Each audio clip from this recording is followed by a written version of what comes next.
Nigerians. Sequel to the resignation of the former head of the interim national government and commander-in-chief of the armed forces, Chief Ernest Shonekan, and my subsequent appointment as head of state and commander-in-chief, I have had extensive consultations within the armed forces hierarchy and other well-meaning Nigerians in a bid to find solutions to the various political, economic, and social problems which have engulfed our beloved country and which have made life most difficult to the ordinary citizens of this nation. Chief Ernest Shonekan took over as head of state and commander-in-chief of the Nigerian Armed Forces at the most trying time in the history of our country. Politically, economically, and socially, there were lots of uncertainties. Things appeared bleak, and the atmosphere was heavy with uncertainties. However, driven by the belief in himself, his countrymen, and love for his country, he accepted to face the challenges of our time. I will therefore like to take this opportunity to pay tribute to him for his selfless service to the nation.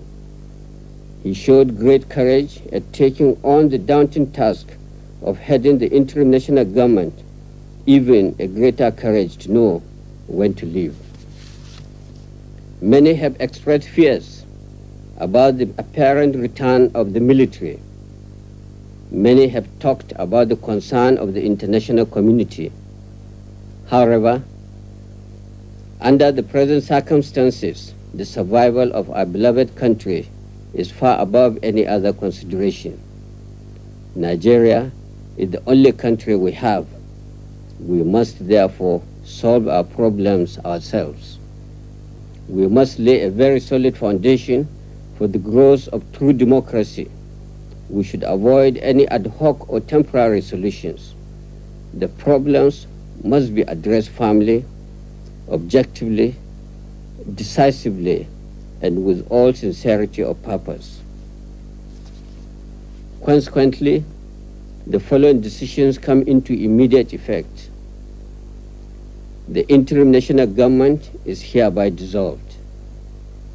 The national and state assemblies are also dissolved.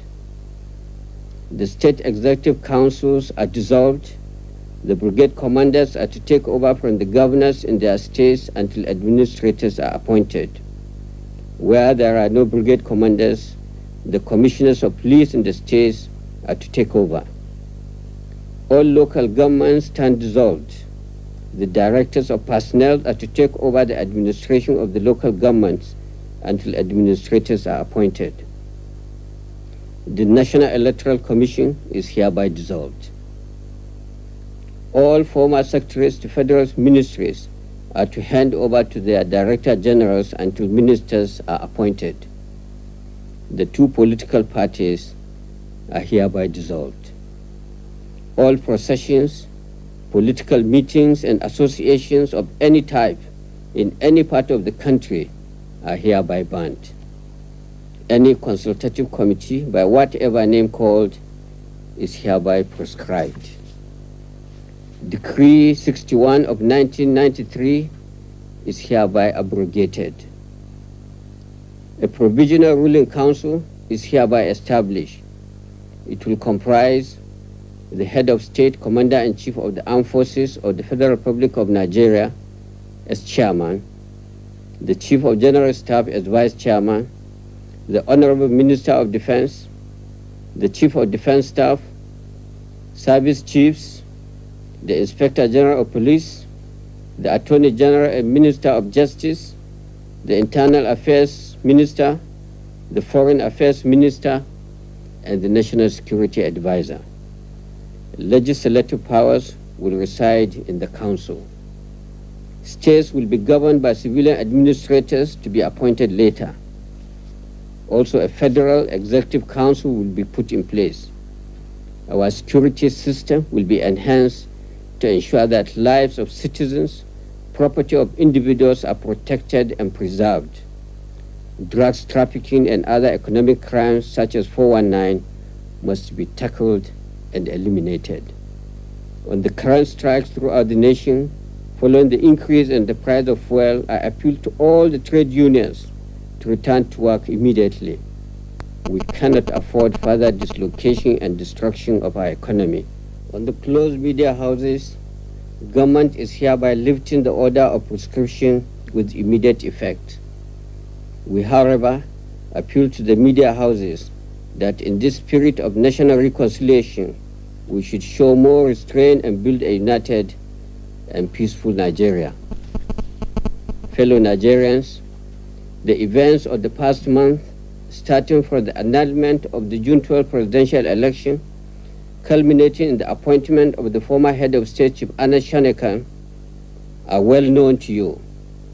The economic downturn has undoubtedly been aggravated by the ongoing political crisis. We require a well thought out and permanent solution to these problems if we are to emerge stronger from them.